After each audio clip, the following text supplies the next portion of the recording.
Voici ton texte avec la ponctuation corrigée. RDA déterminé à avoir la peau de cet homme qui a été de tous les combats du PDCI.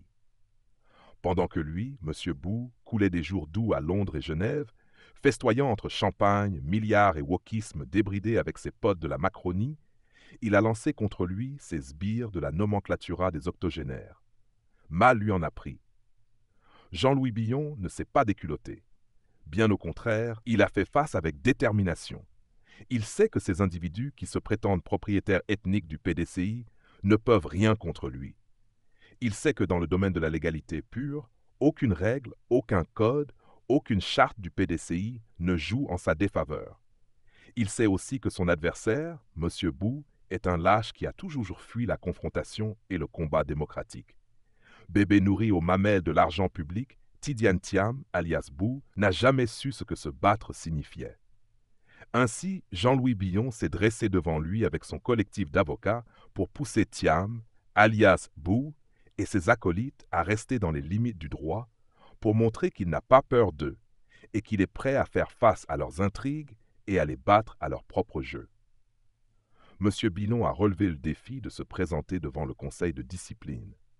Admiratifs devant cette audace et cette détermination, des milliers de militants ont décidé de l'accompagner pour répondre à ses accusateurs et leur faire savoir qu'ils sont résolument engagés aux côtés de Jean-Louis Billon contre les magouilles et les manigances de la coterie d'octogénaires nombrilistes. Par milliers, ils ont décidé de se montrer aux côtés de leur vrai leader face à M. Bou et à ses complices. Aucune modification de contenu, seulement des corrections mineures de ponctuation. Ton texte avec la ponctuation corrigée. Effarouché par la détermination de Jean-Louis Billon et de ses soutiens, Tidiane Thiam a ordonné au conseil de discipline de reporter Cindy sa session du jour. L'intimidation a échoué et le courage a vaincu les magouilles et les calculs d'appareil. Parlez français. Je suis français. Vous avez fait de la politique en Côte d'Ivoire. Est-ce que vous avez envie d'en refaire en Côte d'Ivoire ou ailleurs? J'ai été guéri de militer. C'est un remède très efficace, une fois qu'on est passé à travers un coup d'État. Quelle honte pour un individu comme Tidiane Thiam, qui se targue d'être le sauveur d'un parti qu'il n'a pas hésité à abandonner dans les moments les plus sombres de l'histoire ivoirienne. Au lieu de prôner le dialogue, M. Bou utilise des méthodes dictatoriales pour museler les voix discordantes. Jean-Louis Billon, un homme dont l'engagement et la loyauté envers le PDCI ne sont plus à démontrer, est traîné devant un conseil de discipline pour des raisons absurdes, orchestrées par un apprenti tyran en mal de pouvoir.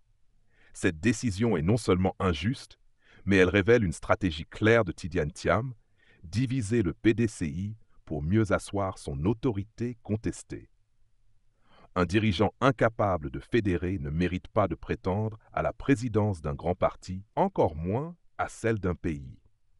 Que peut-on attendre d'un homme comme M. Bou, qui a fui la Côte d'Ivoire quand la situation était insoutenable? J'ai seulement ajusté la ponctuation, notamment les guillemets pour la citation. Voici ton texte avec la ponctuation corrigée. Tidiane Thiam, qui se pavane aujourd'hui comme un prétendu messie, était aux abonnés absents lorsque les Ivoiriens luttaient pour leur survie face à des crises politiques et économiques. Il revient aujourd'hui avec des airs de grandeur. Mais les Ivoiriens ne sont pas dupes. Ils se souviennent de son absence, pire, de son indifférence face à leurs souffrances. Pour lui, les Ivoiriens ne sont dignes d'intérêt que lorsqu'il s'agit de les gouverner. Il n'a aucun vécu avec eux, aucun lien affectif, aucun ami intime. Toute sa connaissance de la Côte d'Ivoire se résume à la clique de Roperos qu'il traîne derrière lui à chacune de ses sorties et qui lui dicte ses moindres faits et gestes. Pour diriger le parti, il n'a pas de problème. Qu'il apporte quelque chose de nouveau au parti pour être candidat, c'est une toute autre histoire. Je répète encore, Tidiane, pour qui j'ai beaucoup de respect, est parti en 2000. Il revient en Côte d'Ivoire à partir de 2022. Il fait une visite, il repart, il revient en 2023. 23 ans. Quand il partait, la Côte d'Ivoire comptait 18 millions d'habitants. Il y en aura 30 dans quelques mois. Ce n'est pas la même Côte d'Ivoire. Quand il partait, Yopougon avait 700 000 habitants. Il y en a 2 millions aujourd'hui. Hein? Bon. Il n'a pas scolarisé d'enfants en Côte d'Ivoire. Il ne peut pas parler aux Ivoiriens d'éducation nationale. Il ne s'est pas soigné en Côte d'Ivoire. Il lui sera difficile de parler de santé en Côte d'Ivoire. Il n'est pas contribuable en Côte d'Ivoire. Pour quelqu'un comme moi, me parler de fiscalité et d'économie, ce sera difficile entre nous, hein. Donc je dis, au vu de tout ça, et je peux continuer encore et encore, la Côte d'Ivoire, c'est quoi? C'est des cœurs qui battent à l'unisson. C'est des vécus, des joies, des peines. Les corrections concernent principalement l'ajout de ponctuation pour améliorer la fluidité du texte et clarifier certaines phrases. Voici ton texte avec la ponctuation corrigée.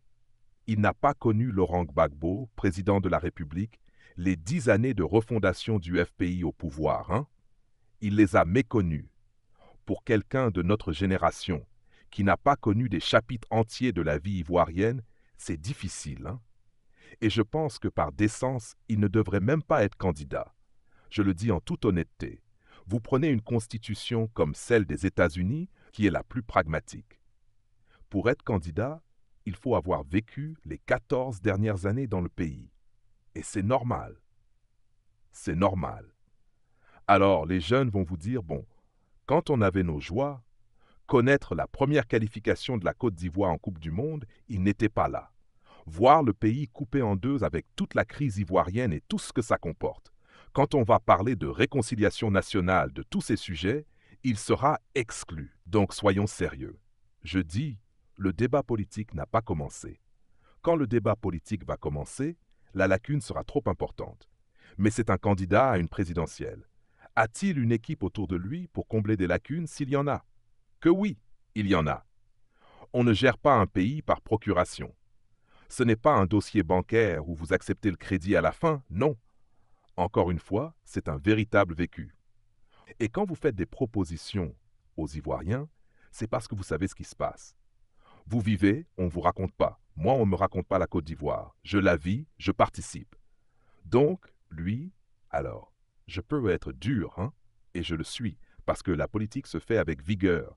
Il est obligé de s'entourer d'une bande de roperos qui lui disent « faut faire ci, faut faire ça ». Non, ça marche pas comme ça. J'ai ajusté la ponctuation pour plus de clarté et fluidité, notamment en ajoutant quelques pauses naturelles et corrections grammaticales mineures. Voici ton texte avec la ponctuation corrigée.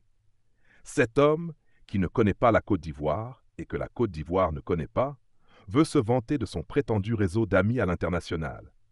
Pire, il ose utiliser des lettres insignifiantes, prétendument envoyées par Barack Obama, comme argument de campagne et attestation de son, entre guillemets, grandeur. Mais qui, en Côte d'Ivoire, se soucie de savoir si Obama a pris la peine d'écrire à M. Bou? Ce genre de fanfaronnade illustre son décalage complet avec les réalités ivoiriennes. M. Bou n'est rien d'autre qu'un serviteur des puissances étrangères. Citoyen français par sa nationalité, il semble bien plus préoccupé par le fait de plaire à Paris que par celui de défendre les intérêts de la Côte d'Ivoire. Les Ivoiriens n'ont pas besoin d'un dirigeant qui parle pour la France, mais d'un leader qui parle pour eux. Son rôle dans la déstabilisation du PDCI ne peut plus être ignoré. En s'attaquant à des figures comme Jean-Louis Billon, M. Bou signe l'acte de mort du parti, laissant derrière lui un champ de ruines.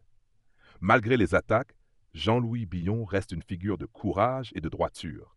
Contrairement à Tidiane Thiam, il n'a jamais abandonné son poste ni son peuple. En ces temps de division, le PDCI doit se mobiliser derrière des hommes comme lui, des hommes qui ont toujours été présents dans les moments difficiles et qui ne reculent pas devant la tyrannie. Tidiane Thiam, alias Bou, n'est pas le messie qu'il prétend être. Il est le fossoyeur d'un parti historique, un homme qui privilégie ses intérêts personnels et étrangers au détriment de l'unité et de la survie du PDCI. Les Ivoiriens méritent mieux qu'un personnage aussi déconnecté de leur réalité. Face à cette mascarade, il est urgent pour le PDCI de tourner la page Tidiane Thiam, alias Bou, et de se rassembler autour de vrais leaders comme Jean-Louis Billon pour sauver l'héritage du parti et offrir un avenir meilleur à la Côte d'Ivoire. J'ai affiné la ponctuation et corrigé quelques formulations pour une meilleure fluidité. Voici ton texte avec la ponctuation corrigée.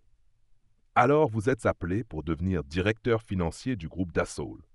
Aujourd'hui, vous en êtes directeur général. J'imagine qu'en Grande-Bretagne, ça n'a pas été si facile, non? Ou est-ce que ça a été finalement facile? Toujours des difficultés.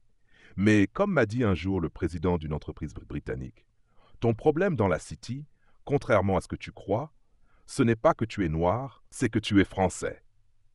En fait, j'ai reçu ça comme une bonne nouvelle.